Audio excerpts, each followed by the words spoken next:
Something was moving through the Easton house that should not have been there, and by the time the family finally reached out for help,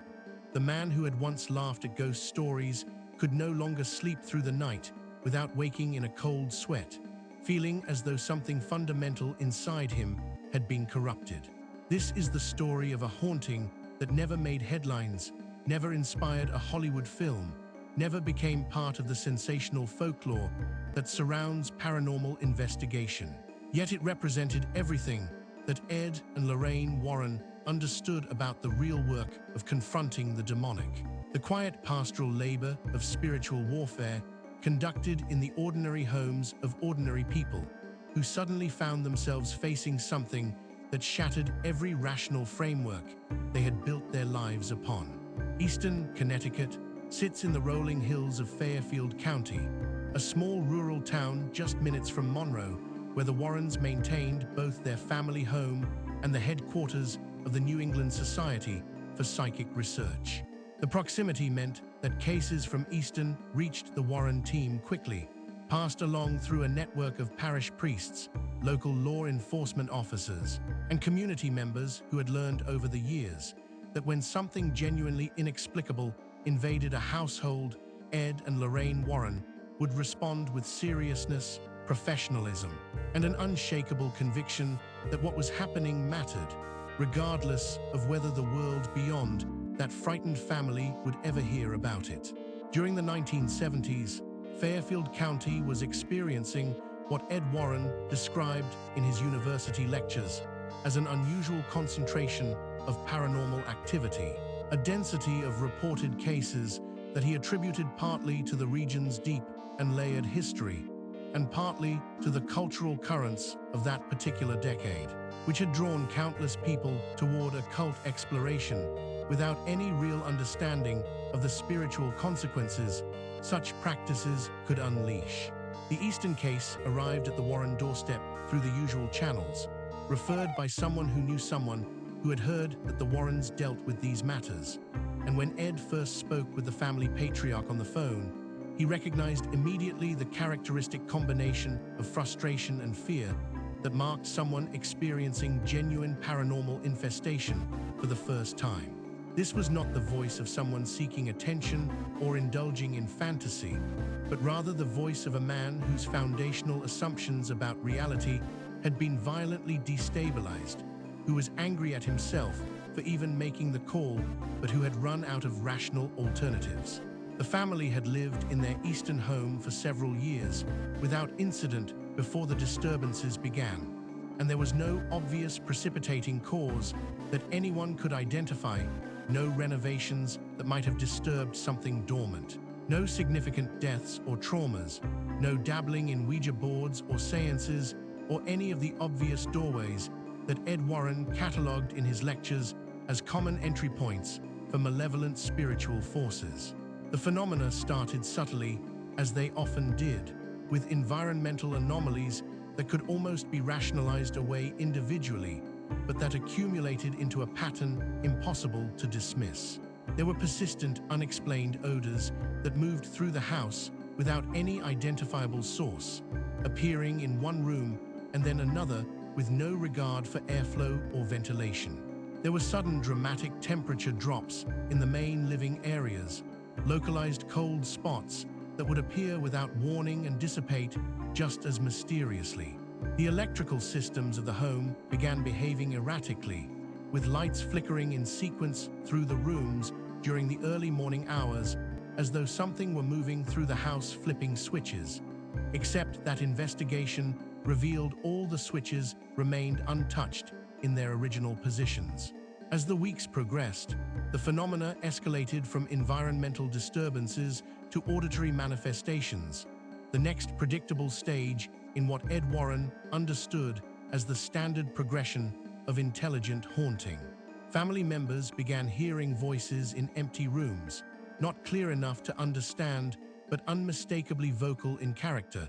the sound of conversation where no conversation should be possible. A persistent low sound developed that the family struggled to describe, something between a hum and a moan that seemed to emanate from within the walls themselves, rather than from any external source. Then came the knocking, a distinct and prolonged series of impacts from within a sealed interior closet, loud enough to wake the family and persistent enough that the father finally wrenched the closet door open in the middle of the night. Flashlight in hand, determined to catch whatever animal or intruder was responsible, only to find the space completely empty, undisturbed, with no possible explanation for the sounds that had just been reverberating through the house. The visual component arrived last, as it often did, the phenomena progressing from invisible to audible to finally visible in a pattern that Ed Warren had documented across hundreds of cases. Two family members, on separate occasions days apart, observed a dark, compact form moving along the floor of the ground-level hallway. Not a shadow cast by something, but rather a darkness that seemed to possess its own substance and volition, traveling deliberately down the corridor before disappearing without reaching any exit or entering any room, simply ceasing to exist in the middle of the hall, as though it had passed through an invisible barrier into some other dimension of reality. When Ed and Lorraine Warren arrived in Easton, Lorraine's first impression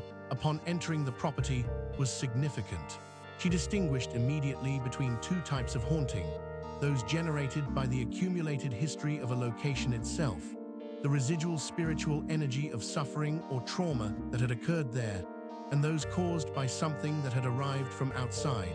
an external force that had penetrated the household with intention and intelligence. The Easton house, she determined, belonged to the second category. There was nothing in the history of the structure or the land that would explain the character of what she was perceiving. This was not a place haunted by its own past, but rather a location that had been invaded, deliberately targeted by something that had come from elsewhere.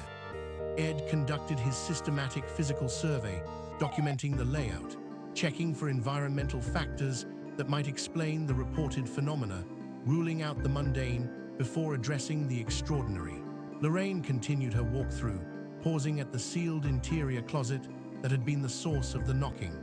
She described a concentrated agitation in the space immediately surrounding it, a tightly focused area of spiritual disturbance that contrasted sharply with the more diffuse quality of the phenomena experienced elsewhere in the house. Ed noted the closet as the probable focal point of the infestation and recommended it receive particular attention during any spiritual intervention. The danger presented by the Easton haunting was not primarily in the dramatic external phenomena, alarming as those were, but in something subtler and more insidious that Ed Warren had learned to recognize as the true signature of demonic influence. The family patriarch had by this point undergone a transformation that went beyond simple fear. He was exhausted in a way that sleep could not remedy, short-tempered with his family in a manner completely unlike his normal personality, and he described to Ed a persistent sense of being wrong, not afraid of something external, but afflicted from within, as though his own emotional life had been contaminated at the source. This interior corruption was what Ed Warren consistently identified as the most dangerous aspect of advanced infestation: the erosion of peace, the degradation of family relationships, the progressive diminishment of the capacity for joy or rest, or any of the ordinary consolations of human life. The exterior phenomena were meant to frighten and destabilize, but this interior work was the real objective, the actual spiritual assault that could destroy a person even if every external manifestation suddenly ceased. The spiritual intervention was conducted with the assistance of a priest from a neighboring parish who had worked with the Warrens on previous Fairfield County cases and understood both the procedures and the spiritual demands of clergy-assisted paranormal investigation.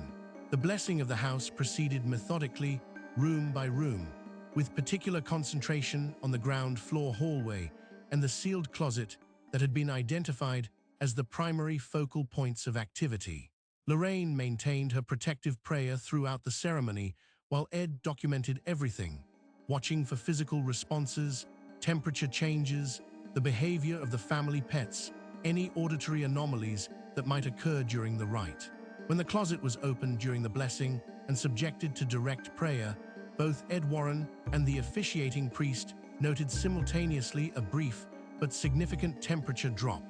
a cold that seemed to radiate from the empty interior of the closet itself,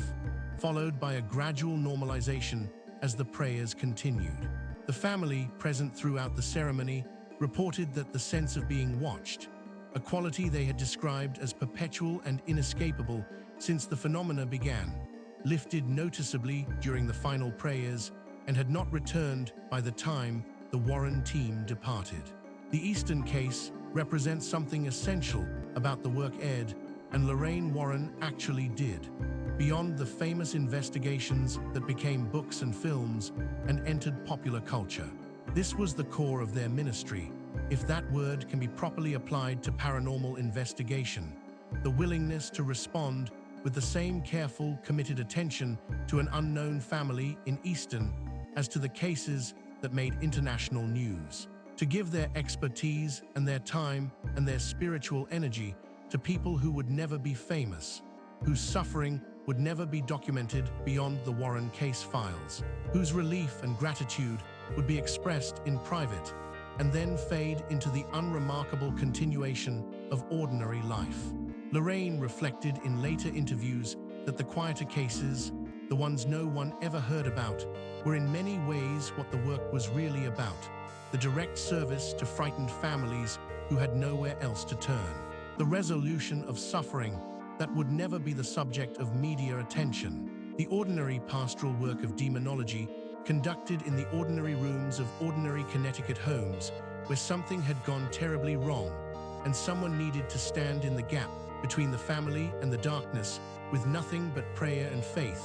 and the hard-won knowledge of how these battles are fought and sometimes won.